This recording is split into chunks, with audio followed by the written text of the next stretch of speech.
नमस्कार शेतकरी मित्रांनो आजच्या व्हिडिओमध्ये आपण पाहणार आहोत की पोळा हा जमतेम 2 दिवसावरती आलेला आहे आणि पोळ्यानिमित्त सर्व शेतकरी बांधव या ठिकाणी आपापले बैल जे असतात ते नदीच्या पाण्याने त्यांची चांगली अंघोळ करतात।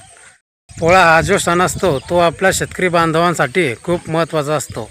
मित्रांनो, पोळ्याच्या सणाच्या दिवशी सर्व शेतकरी आपल्या बैलाला छान पाण्याने अंघोळ घालतात आणि या ठिकाणी पोळ्याची सुरुवात जी झालेली आहे ते जवळपास नदीच्या पाण्यापासून या ठिकाणी पोळ्याची सुरुवात झालेली आहे।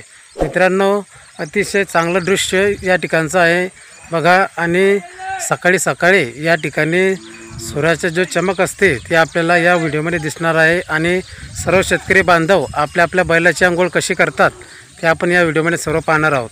मित्रांनो, पोळा हा सण जो असतो तो 1 वर्षातून 1 वेळा येतो आणि या पोळ्याला सर्व शेतकरी आपल्या बैलांची सर्वात पहिले चांगली अंघोळ करतात आणि बैलाची रंगरंगोटी करतात। नवीन फुलं, नवीन गजरे आणि घुंगरू असे बरेच काही आपल्या बैलासाठी ते या ठिकाणी सजवतात। तर ह्या ग्रामीण भागामधला जो पोळ्याचा सण असतो तो मी तुम्हाला या व्हिडिओमध्ये दाखवणार आहे। तर मित्रांनो, चॅनलवरती नवीन असाल तर चॅनलला लवकरात लवकर सबस्क्राईब करून ठेवा। मित्रांनो, आता सकाळचे जवळपास 7:30 वाजून गेले आणि मी पण सकाळी या ठिकाणी आलेलो आहे आणि या व्हिडिओमध्ये आपल्यासाठी जो ग्रामीण भागामधला जो पोळ्याचा सण असतो तो मी तुम्हाला या ठिकाणी दाखवणार आहे। मित्रांनो, पोळा हा सण आपल्या महाराष्ट्रामध्ये अतिशय चांगला मानला जातो, कारण हा सण 1 वर्षातून एकदा येतो आणि आपला बैल मित्र त्यासाठी हा सण खूप महत्त्वाचा असतो। तर मित्रांनो, या ठिकाणी या पोळ्याचा सण जो असतो तो कसा साजरा करतात ते आपण या व्हिडिओमध्ये पाहणार आहोत।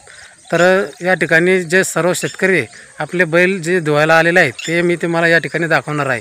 तर चला, व्हिडिओ पूर्ण बघा आणि चॅनलवरती नवीन असाल तर चॅनलला लवकरात लवकर सबस्क्राईब करून ठेवा।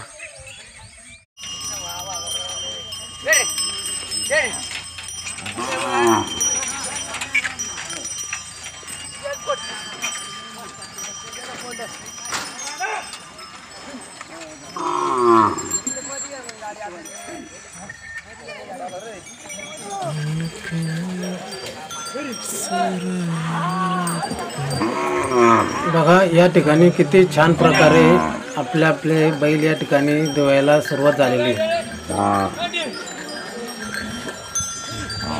सर्व शेतकरी बांधव आपल्या बैलाची या ठिकाणी अंघोळ करताय आणि स्वच्छ पाण्याने या ठिकाणी अंघोळ करताय।